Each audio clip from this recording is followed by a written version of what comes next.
Okay, so you've just bought your new Captain's Musket from Salty Captain. I'm going to show you what's in the box and how to assemble it. First, we have the Captain's Musket. Next, we have our O-rings.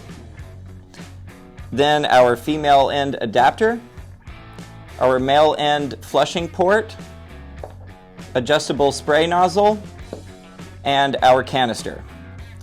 So first we'll take our Captain's Musket and install the O-ring on the canister side, just like that. Then we'll thread on the canister to ensure a tight seal. Once that is on, we will install the rear end O-ring that attaches and threads onto any normal garden hose. So that's inside now.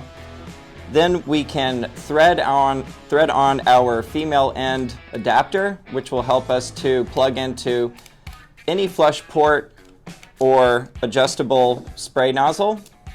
Just click that on. You can adjust the jet stream or mist setting by turning the end of the nozzle. Simply detach it, and then you can plug in the female end adapter to any flush port that works on most outboard, inboard, and jet ski flushing applications.